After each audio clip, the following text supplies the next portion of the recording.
স্বাগত নিউজ 24 দিনের সংবাদে সাথে আছে আমি তাবাসসুম আহমেদ। দেখছিলেন শিরোনাম, এবার চলে যাচ্ছি পুরো সংবাদে। সারা দেশে 160টি ইউনিয়ন পরিষদের নির্বাচন, ভোট কাল। তবে ভোটের আগেই বাগেরহাট, চট্টগ্রাম ও খুলনায় 43টি ইউপিতে আওয়ামী লীগের মনোনীত চেয়ারম্যান পদপ্রার্থীরা বিনা প্রতিদ্বন্দ্বিতায় নির্বাচিত হয়েছেন। এর মধ্যে বাগেরহাটে 38টিতে আওয়ামী লীগের প্রার্থীদের কোনো প্রতিদ্বন্দ্বী ছিলেন না। আর বাগেরহাটের বাইরে চট্টগ্রামের সন্দ্বীপে 4টি এবং খুলনার একটি ইউনিয়নে আওয়ামী লীগের প্রার্থীরা বিনা প্রতিদ্বন্দ্বিতায় নির্বাচিত হয়েছেন। প্রতিনিধিদের তথ্যচিত্র দেখুন ডেস্ক রিপোর্ট। দেশে প্রায় 4,500 ইউপিতে কয়েক ধাপে ভোট। কোভিড-19 সংক্রমণ পরিস্থিতির কারণে ভোট স্থগিত করা হয়। সীমান্তবর্তী এলাকায় কোভিড পরিস্থিতির অবনতি হওয়ায় 167টি ইউপির ভোট স্থগিত করা হয়। প্রথম ধাপে স্থগিত 167টি ইউপির মধ্যে 160টিতে কাল সোমবার ভোট হচ্ছে। এবারের নির্বাচনে বিএনপি অংশ না নেয় বেশিরভাগ স্থানেই আওয়ামী লীগের প্রার্থীর সাথে প্রতিদ্বন্দ্বিতা করছে দলেরই বিদ্রোহী প্রার্থী। তবে একটি বড় সংখ্যক ইউপিতে কোনো প্রতিদ্বন্দ্বী না থাকায় আওয়ামী লীগের প্রার্থীরা বিনা প্রতিদ্বন্দ্বিতায় জয়ী হয়েছে। নির্বাচন কমিশন সূত্রে জানা গেছে, বাগেরহাটে 66টি ইউপির মধ্যে 38টিতে আওয়ামী লীগের প্রার্থীদের কোনো প্রতিদ্বন্দ্বী ছিলেন না। বাকি 28টিতে আওয়ামী লীগের প্রার্থীর প্রতিদ্বন্দ্বী দলেরই বিদ্রোহী প্রার্থীরা। বাগেরহাটের বাইরে চট্টগ্রামের সন্দ্বীপে 4টি এবং খুলনার একটি ইউনিয়নে আওয়ামী লীগের প্রার্থীরা বিনা প্রতিদ্বন্দ্বিতায় নির্বাচিত হয়েছেন। এরই মধ্যে ভোটের সকল প্রস্তুতি সম্পন্ন করেছে নির্বাচন কমিশন। পোলারে উপজেলায় একটা ইভিএমের মাধ্যমে এবং 9টি হবে সাধারণ ব্যালটের মাধ্যমে। আর তালা উপজেলায় 3টা ইভিএমের মাধ্যমে, আর বাকি ইউনিয়ন 8টা সাধারণ ব্যালটের মাধ্যমে নির্বাচিত হবে। আমরা আইন শৃঙ্খলা রক্ষাকারী বাহিনী, 3 জন ম্যাজিস্ট্রেট, অ্যাসিলেন্ট, ইউনো মহোদয় সহ আমরা সবাই একটা ভালো নির্বাচন করার জন্য আমরা আগাচ্ছি। আগামীকাল যেসব জেলায় ইউপি নির্বাচন হবে এর মধ্যে খুলনায় 34টি, বাগেরহাটে 66টি, সাতক্ষীরায় 21টি, নোয়াখালীতে 13টি, চট্টগ্রামে 12টি এবং কক্সবাজারে 14টি ইউনিয়ন রয়েছে। ভোটের তফসিল ঘোষণা করেছিল নির্বাচন কমিশন। কোভিড-19 সংক্রমণ পরিস্থিতির কারণে ভোট স্থগিত করা হয়। 21 জুন 204টি ইউপিতে ভোট অনুষ্ঠিত হয়। সীমান্তবর্তী এলাকায় কোভিড পরিস্থিতির অবনতি হওয়ায় 167টি ইউপির ভোট স্থগিত করা হয়। প্রথম ধাপে স্থগিত 167টি ইউপির মধ্যে 160টিতে কাল সোমবার ভোট হচ্ছে। Desk report, news 24। BNP chairperson Begum Khaleda জিয়ার দণ্ড স্থগিত করে এবং আগের সব শর্ত বহাল রেখে মুক্তির মেয়াদ আরও 6 মাস বাড়ানোর সিদ্ধান্ত নিয়েছে স্বরাষ্ট্র মন্ত্রণালয়। রোববার সচিবালয়ে সাংবাদিকদের সঙ্গে আলাপকালে স্বরাষ্ট্রমন্ত্রী আসাদুজ্জামান খান কামাল কথা জানান। বলেন, আগের শর্ত বহাল থাকবে, বিদেশে যেতে পারবেন না খালেদা জিয়া, দেশে থেকেই তাকে চিকিৎসা নিতে হবে। আরেক প্রশ্নের জবাবে ইভ্যালির বিরুদ্ধে ব্যবস্থা নেওয়ার বিষয়েও কথা বলেন স্বরাষ্ট্রমন্ত্রী। মানুষের থেকে অনেক টাকা নিয়েছে, কিভাবে তারা তাদের কমিটমেন্ট পুরো করবে সেটা আমার এখন জানা নেই। আমরা মনে করি তাদের কমিটমেন্ট, যদি তারা যেই কমিটমেন্ট জনগণকে দিয়েছে সেগুলো যদি পূরণ না করেন তাহলে আমরা আইন অনুযায়ী তাদের ব্যবস্থা গ্রহণ আমাদের আইন শৃঙ্খলা বাহিনী করবেন এবং করতেই হবে। বড়পুকুরিয়া কয়লা খনি দুর্নীতি মামলায় বিএনপি চেয়ারপারসন খালেদা জিয়ার বিরুদ্ধে অভিযোগ গঠনের শুনানি পেছালো। পরবর্তী শুনানির জন্য 31 অক্টোবর দিন ধার্য করেছেন আদালত। রোববার মামলাটির অভিযোগ গঠনের শুনানির জন্য দিন ধার্য ছিল, কিন্তু খালেদা জিয়ার পক্ষে তার আইনজীবীর অভিযোগ গঠন শুনানি পেছানোর আবেদন করেন। আবেদনের পরিপ্রেক্ষিতে ঢাকার বিশেষ জজ 2 এর বিচারক পরবর্তী শুনানির জন্য এই দিন ধার্য করেন। মামলার অভিযোগ থেকে জানা যায়, দিনাজপুরের বড়পুকুরিয়া কয়লা খনি থেকে কয়লা উত্তোলন, ব্যবস্থাপনা ও রক্ষণাবেক্ষণে ঠিকাদার নিয়োগে অনিয়ম এবং রাষ্ট্রের 158 কোটি 71 লাখ টাকা ক্ষতি ও আত্মসাতের অভিযোগে 2008 সালের 26 ফেব্রুয়ারি শাহবাগ থানায় একটি মামলা দায়ের করা হয়। ওই বছরের 5 অক্টোবর 16 আসামির বিরুদ্ধে অভিযোগপত্র দাখিল করে দুর্নীতি দমন কমিশন দুদক।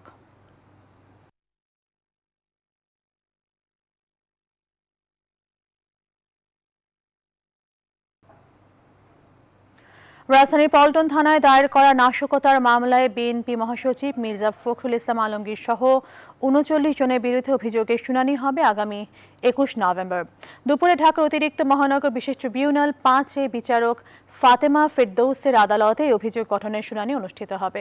এ সময় আদালতে হাজির হয়েছিলেন বিএনপি মহাসচিব সহ মামলার আসামির তালিকায় থাকা অন্য নেতারা। 10ম জাতীয় সংসদের 1 বছর পূর্তিতে বিএনপি আন্দোলনের ডাক দেয়। সেই আন্দোলনকে কেন্দ্র করে ঘটে যাওয়া নাশকতার অভিযোগে 2015 সালের 6 জানুয়ারি রাজধানীর পল্টন থানায় এই মামলা দায়ের করে পুলিশ।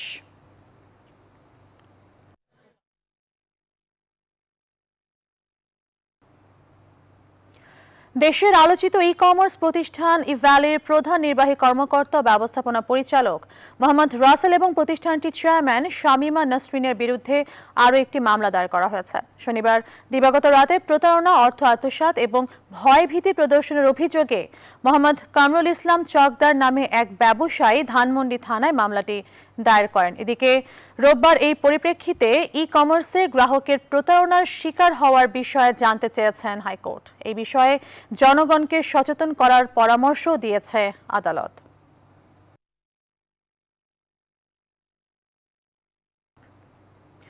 অটোরিকশা চাঁদা আদায়ের রমরমা বাণিজ্যের অন্যতম কেন্দ্র এখন রাজধানীর পল্লবী। অটোরিকশার চালকদের কাছে কার্ড বিক্রির নামে মাসে 2 কোটি টাকা চাঁদা আদায় করা হয় পল্লবীর মাত্র 2টি ওয়ার্ডে। চাঁদাবাজির বিশাল এই বাজার নিয়ন্ত্রণ নিতে প্রায় সংঘর্ষে জড়ান রাজনৈতিক পরিচয়ের চাঁদাবাজ চক্র। অভিযুক্তদের মধ্যে কয়েকজনকে গ্রেপ্তার করা হয়েছে। ইশাদ সোহেলের তোলা ছবিতে আরেফিন শাকিলের বিশেষ প্রতিবেদনের দেখুন দ্বিতীয় পর্ব। সামাজিক মাধ্যমে ভেসে বেড়ানো এই ছবির ব্যক্তির নাম জনি, যিনি সপ্তাহ 2 আগে বাউনিয়াবাদ এলাকায় এক রিক্সা গ্যারেজের মালিক থেকে টাকা বুঝিয়ে নিচ্ছেন। সেই টাকা মূলত অটোরিকশা চালানোর অনুমতির জন্য দিতে হয় গ্যারেজের মালিককে। পল্লবী মিরপুর এলাকার অটোরিকশা চালকরা জানান, স্থানীয় ক্ষমতাবানদের কাছ থেকে নেওয়া মাসিক ভিত্তিক কার্ড সাথে রেখেই সড়কে নামেন তারা। না থাকলে অটোরিকশার তার কেটে দেয় পুলিশ কিংবা স্থানীয় কিছু কিশোর। একজন অটোরিকশা চালক যখন 100 টাকা ভাড়া পান, তার মধ্যে 40 টাকা যায় তার পকেটে, বাকি 40 টাকা পান এই অটোরিকশা মালিক। বাকি যে 20 টাকা, সেই 20 টাকা ভাগ করে নেয় চাঁদাবাজ এবং স্থানীয় পুলিশ।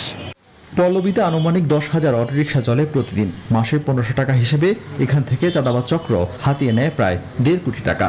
এলাকা নিয়ন্ত্রণে পালা বদলে যার নিয়ন্ত্রক এখন পল্লবীর 6 নং ওয়ার্ড কাউন্সিলর তাইজুল ইসলাম চৌধুরী বাপ্পির অনুসারী মোহাম্মদ আলী আড্ডু।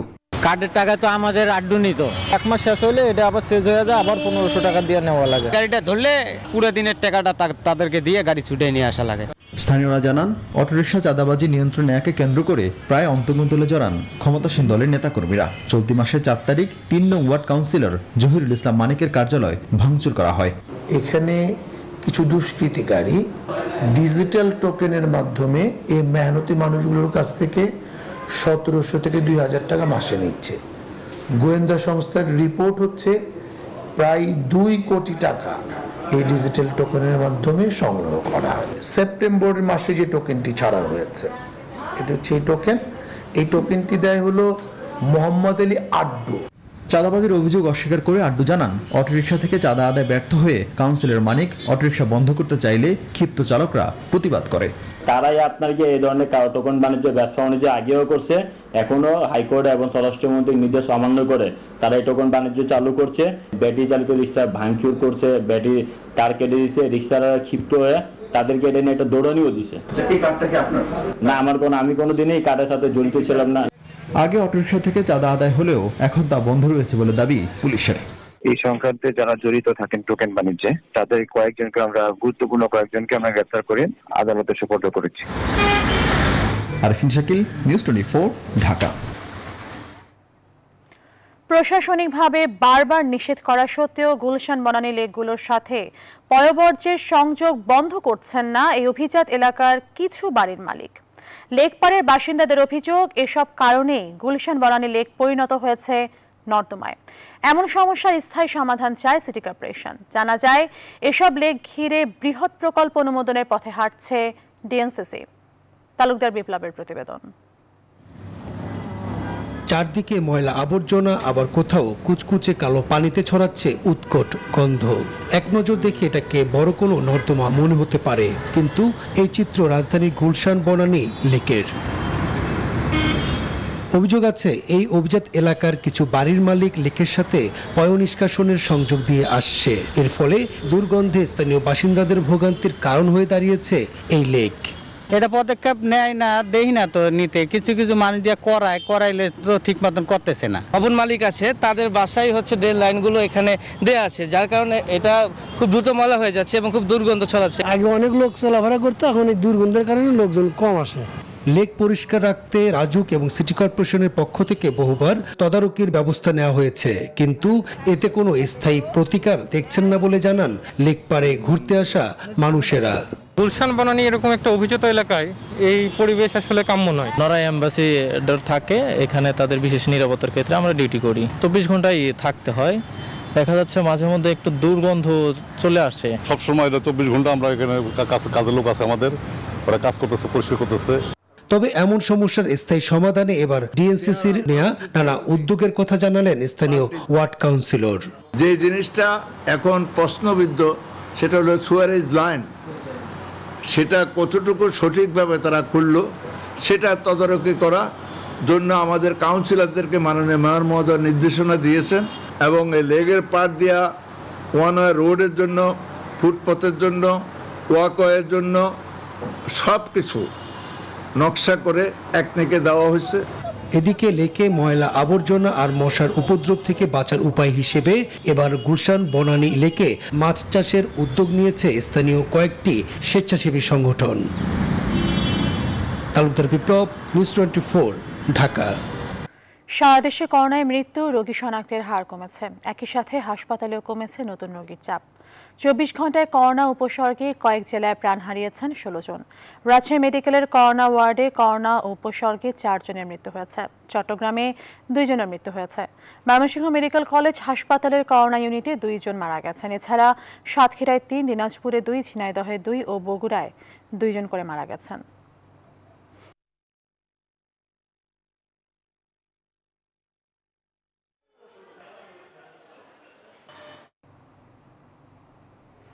নিউজ 24 দিনের সংবাদে নিচ্ছে একটি বিরতি, সঙ্গেই থাকুন।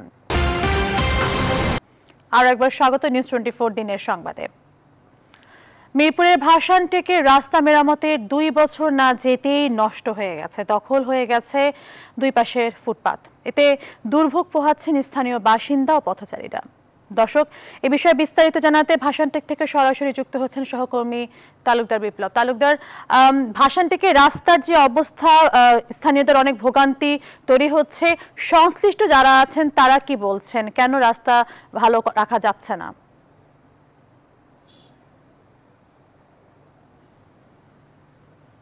জি, আসলে আপনি যেটি বলছিলেন যে মিরপুর থেকে উত্তরার সড়ককে কানেক্ট করার জন্য এই ভাসানটেকের যে রাস্তাটি, সেই রাস্তাটি কিন্তু 2019 সালে কিন্তু প্রশস্তকরণ এবং একই সাথে রাস্তার যে ফুটপাথগুলো রয়েছে সেই ফুটপাথগুলো কিন্তু মেরামত করা হয়েছিল, এবং আমরা যতটুকু জানি প্রায় 20 কোটি টাকার উপরে খরচ করে কিন্তু এই রাস্তাটি নতুন করে কিন্তু নির্মাণ করে ঢাকা উত্তর সিটি কর্পোরেশন। কিন্তু নির্মাণ করার 1 বছর বা 1.5 বছর যেতে না যেতে আমরা বেশ অনেক দিন ধরেই দেখছি যে এই রাস্তার উভয় পাশে রাস্তার অর্ধেক অংশ সহ গাড়ির গ্যারেজ, গাড়ির বাজার থেকে শুরু করে বিভিন্ন ব্যবসা প্রতিষ্ঠানে রাস্তার উভয় পাশে ফুটপাত সহ তারা দখল করে নিয়েছে, এবং এটি আসলে ঢাকা উত্তর সিটি কর্পোরেশনের অঞ্চল 2-এর আওতায় রয়েছে। এবং আপনাকে জানাতে চাই এটি যে ঢাকা উত্তর সিটি কর্পোরেশনের অঞ্চল, প্রতিটি ওয়ার্ডের যে অঞ্চল রয়েছে সেই অঞ্চলের যিনি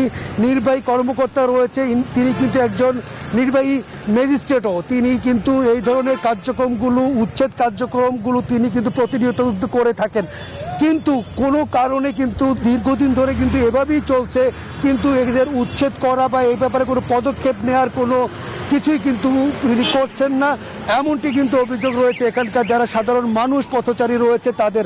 এবং এই রাস্তার বেশিরভাগ অংশে কিন্তু বিভিন্ন পরিবহনের গাড়ি, দিন বলে রাত বলেন সার্বক্ষণ কিন্তু এখানে কিন্তু গাড়ির একটি স্ট্যান্ড তৈরি করে তারা নিয়েছে।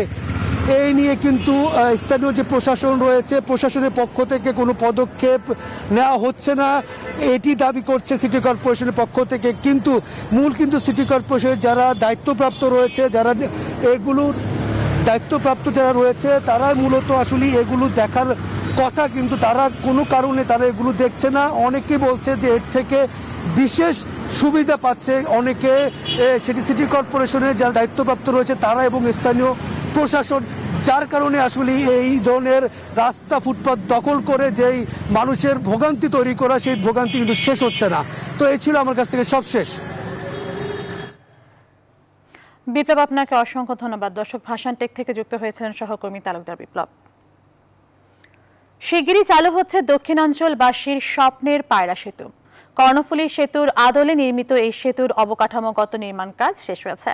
সংশ্লিষ্টরা জানান, প্রধানমন্ত্রী দেশে ফিরলে এই সেতু উদ্বোধন করা হবে। এই সেতু চালু হলে দেশের সর্বদক্ষিণের কুয়াকাটা সমুদ্র সৈকত ও পায়রা সমুদ্র বন্দর পর্যন্ত চালু হবে ফেরিবিহীন সড়ক যোগাযোগ ব্যবস্থা। একই সাথে ব্যবসা বাণিজ্যের নতুন দ্বার উন্মোচিত হবে। সঞ্জয় কুমার দাসের তথ্যচিত্রে ডেস্ক রিপোর্ট। বরিশাল পটুয়াখালী কুয়াকাটা মহাসড়কের পায়রা নদীর উপর 2016 সালে লেবুখালী পায়রা সেতুর নির্মাণ কাজ শুরু করে সড়ক ও জনপদ বিভাগ। এরই মধ্যে মূল সেতুর 99% কাজ শেষ হয়েছে। এছাড়া নদীর তীর রক্ষা নদী শাসন প্রকল্পের কাজও শেষ পর্যায়ে। শনিবার সড়ক ও জনপদ অধিদপ্তরের সচিব পায়রা সেতু এলাকা পরিদর্শন করে জানান, প্রধানমন্ত্রী দেশে ফিরলে যে কোনো দিন উদ্বোধন করা হবে এই সেতু। আমরা আশা করি মাননীয় প্রধানমন্ত্রী দেশে ফেরার পরে আমরা একটা উদ্বোধন, যে আনুষ্ঠানিকভাবে একটা উদ্বোধন, এবং মাননীয় প্রধানমন্ত্রী আনুষ্ঠানিক উদ্বোধনের পরে থেকে এটা কাজ চলাচল। এই সেতু চালু হলে বরিশাল থেকে কুয়াকাটা হবে ফেরিবিহীন যোগাযোগ মাধ্যম। এতে বরিশাল থেকে কুয়াকাটা যেতে সময় লাগবে 3 থেকে 4 ঘন্টা। আর কুয়াকাটা সমুদ্র বন্দরে পর্যটন কেন্দ্রের এক বৈপ্লবিক পরিবর্তন ঘটবে। সেই সাথে দক্ষিণাঞ্চলের ব্যবসা বাণিজ্যের নতুন দ্বার উন্মোচন হবে। প্রকল্প পরিচালক জানান, এই সেতুতে বেশ কিছু নিরাপত্তা নিশ্চিত করা হয়েছে। এছাড়া বজ্রপাত কিংবা ভূমিকম্পের মতো প্রাকৃতিক দুর্যোগে সেতুর কোনো ক্ষতি হলো কিনা সেটিও মনিটরিং করার ব্যবস্থা রাখা হয়েছে। নদীর ভিতরে যে পিআর P18 এবং P17 এই দুটি পাইলের পিআর প্রোটেকশনের জন্য, ফাউন্ডেশনের পিআর প্রোটেকশনের জন্য আমরা ফেন্ডার পাইল বলি, যাতে এই চ্যানেলের মধ্য দিয়ে যখন কোনো নৌযান চলাচল করবে সেটা থেকে আমাদের সেতুকে ক্ষতিগ্রস্ততার হাত থেকে রক্ষা করবে। চীনের ঠিকাদারি প্রতিষ্ঠান লঞ্জিয়ান রোড অ্যান্ড ব্রিজ কনস্ট্রাকশন সেতুর নির্মাণ কাজ শেষ করেছে। Desk report, news 24। এবার ফার্স্ট সিকিউরিটি ইসলামী ব্যাংক অর্থ বাণিজ্যের সংবাদ।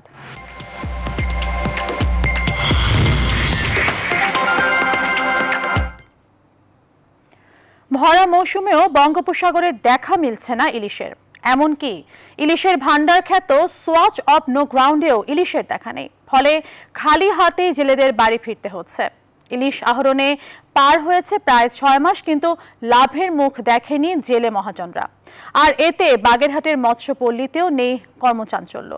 মৎস্য বিভাগ বলছে, আবহাওয়া স্বাভাবিক হলেই মিলবে কাঙ্ক্ষিত ইলিশ। শেখ আহসানুল করিমের তথ্যচিত্রে দেখুন ডেস্ক রিপোর্ট। গভীর সাগর, সুন্দরবন ও উপকূলীয় নদীর মোহনা, বলেশ্বর, পশুর, পানগুছি, মধুমতি, ভৈরব ও দরাটানা নদীতে জালে ধরা পড়ছে না ইলিশ। ইলিশ না পেয়ে ফিরে আসা এক একটি ফিশিং ট্রলারে মাছ বিক্রি হয়েছে 30,000 থেকে সর্বোচ্চ 60,000 টাকা পর্যন্ত। এতে তেল খরচও ওঠেনি তাদের। জেলে ও ট্রলার মালিকদের অভিযোগ, ইলিশের ভরা মৌসুমে 65 দিনের নিষেধাজ্ঞা থাকায় পার্শ্ববর্তী দেশের জেলেরা বাংলাদেশের জলসীমায় ঢুকে ইলিশ মাছ ধরে নিয়ে গেছে। 7 দিনে সাগরে জাল বাইছি, একটা মাছও পাই না। এখন তো আমাকে নিরুপায়। 6 দিনের ভিতরে একটা ইলিশ মাছ পৌঁছে পাইনি। অবরোধের পর এই 2টা ট্রিপ দিছি, আমাদের 6 লাখ টাকা লসে আছি আমরা। 50,000, 60,000 টাকা, 2 লাখ টাকার সালাদ মাছ বিক্রি করে 50,000, 60,000 টাকা। আমাদের খুবই অসুবিধা, ভোটবাটির সমস্ত ঘাটে বান্ধা আছে। তবে এমন অবস্থা সাময়িক বললেন জেলা মৎস্য কর্মকর্তা। সমুদ্র থেকে নদীতে আসে, ডিম পেড়ে আবার যখন নদী থেকে সমুদ্রে ফেরত যায়, এই অনুকূল পরিবেশ থাকলে ইলিশ মাছটা সাধারণত স্থানান্তর হয়। তিনি বলেন, ইলিশ মাছের সংখ্যা কমার পেছনে অনেক কারণের মধ্যে অন্যতম জলবায়ু পরিবর্তন। তাই এ বিষয়ে সবাই সচেতন হবেন, এমনটাই প্রত্যাশা তার। Desk report, news 24।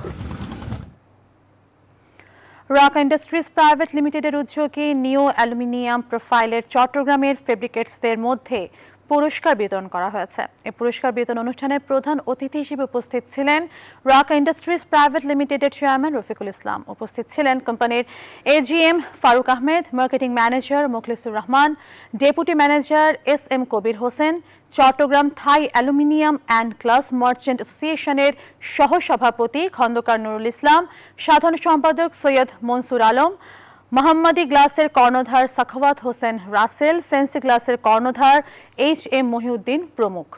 অনুষ্ঠানে অ্যালুমিনিয়াম প্রোফাইলের ফেব্রিকেটার্সদের মধ্যে refrigerator, LED TV, micro oven, smartphone ও ডিনার সেট বিতরণ করা হয়। দিনের সংবাদের সময় হলো আরেকটি বিরতির, ফিরছি খুব শীঘ্রই। আর একবার স্বাগত নিউজ 24 দিনের সংবাদে। এবার আন্তর্জাতিক প্রসঙ্গ।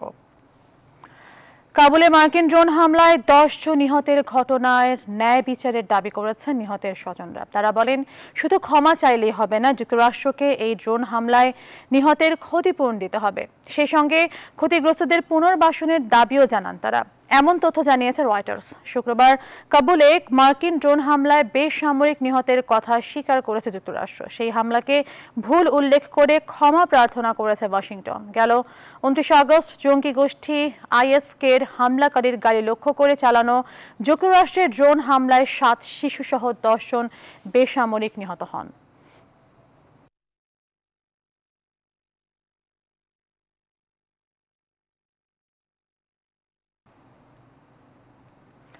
চীনকে ঠেকাতে যুক্তরাষ্ট্র, ব্রিটেন ও অস্ট্রেলিয়ার উদ্যোগে অকাস নামে নিরাপত্তা চুক্তি এরই মধ্যে বড় ধরনের সমালোচনার মুখে পড়েছে। ফ্রান্সের দাবি, শক্তিধর 3 দেশের এই সিদ্ধান্ত নিষ্ঠুর, একতরফা ও তাড়াহুড়ার সিদ্ধান্ত। ইন্দো প্যাসিফিক অঞ্চলে নতুন এই ত্রিপক্ষীয় নিরাপত্তা জোট গঠনের ঘটনায় ক্ষুব্ধ ফ্রান্স শুক্রবার যুক্তরাষ্ট্র ও অস্ট্রেলিয়া থেকে নিজেদের রাষ্ট্রদূতের ডেকে পাঠিয়েছে। পশ্চিমা কোনো মিত্র দেশ থেকে রাষ্ট্রদূতদের ডেকে পাঠানো খুবই অস্বাভাবিক ঘটনা। যুক্তরাষ্ট্র ও অস্ট্রেলিয়া থেকে ফ্রান্স তাদের রাষ্ট্রদূতদের এই প্রথমবারের মতো ডেকে পাঠালো। ফ্রান্সের পররাষ্ট্রমন্ত্রী বলেছেন, যুক্তরাষ্ট্র ও যুক্তরাজ্য ফ্রান্সের পিঠে ছোড়া বসানোর মতো কাজ করেছে। যে সমঝোতা হয়েছে তাতে মিত্র দেশ ও অংশীদারদের মধ্যে এমন আচরণের বিষয় রয়েছে যা গ্রহণযোগ্য নয়। ইউরোপের জোটসমূহের যে লক্ষ্য, অংশীদারিত্বের ওপর এর প্রভাব পড়বে। গেল বুধবার করা ঐতিহাসিক এই চুক্তিতে যুক্তরাষ্ট্র ও ব্রিটেনের পক্ষ থেকে অস্ট্রেলিয়াকে পারমাণবিক সাবমেরিন নির্মাণের জন্য উন্নত প্রতিরক্ষা প্রযুক্তি সরবরাহের কথা বলা হয়েছে। এই চুক্তিকে চীনও স্নায়ুযুদ্ধের মানসিকতা বলে সমালোচনা করেছে।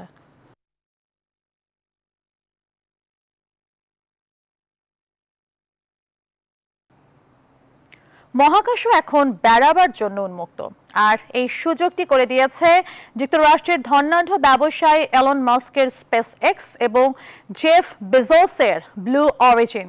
কিছুদিন আগেই 3 নভোচারীকে সঙ্গে নিয়ে 10 মিনিটের জন্য মহাকাশে বেরিয়ে এসেছেন বেজোস, আর এবার 4 অপেশাদার নভোচারী স্পেস এক্সের রকেটে করে মহাকাশে 3 দিন কাটিয়ে শনিবার পৃথিবীর বুকে নিরাপদে ফিরে এসেছেন।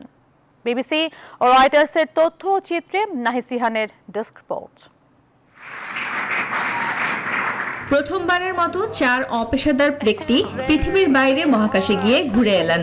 বুধবার ফ্লোরিডার স্পেস এক্স এর ফ্যালকন নাইট রকেটে করে মহাকাশের উদ্দেশ্যে যাত্রা করেন তারা। এই 4 নভোচারীকে বলা হচ্ছে ইন্সপিরেশন 4 নামে।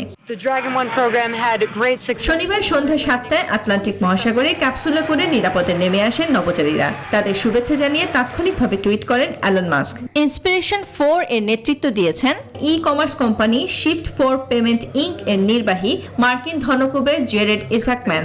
জেরেডের দলে রয়েছেন নাসার একজন সাবেক ভূতত্ত্ব বিজ্ঞানী, একজন চিকিৎসক ও বিমান বাহিনীর অভিজ্ঞ একজন প্রকৌশলী। এই মিশনে অংশ নিতে জেরেড ইসাকম্যানকে তার সতীর্থ ব্যবসায়ী এবং স্পেস এক্স এর মালিক এলন মাস্ককে দিতে হয়েছে আনুমানিক $20 কোটি।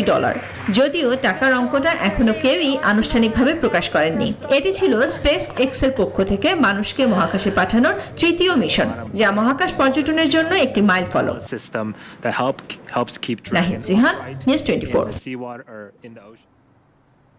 শুধুমাত্র ফ্রান্সের আকর্ষণ নয়, গোটা বিশ্বেই এক নামে পরিচিত আইফেল টাওয়ার। জনপ্রিয় স্থাপনা থেকে প্যারিসের জাতীয় থিয়েটার পর্যন্ত টানা একটি দড়ির ওপর হেঁটে সবাইকে তাক লাগিয়ে দিয়েছেন ফরাসি এক ক্রীড়াবিদ।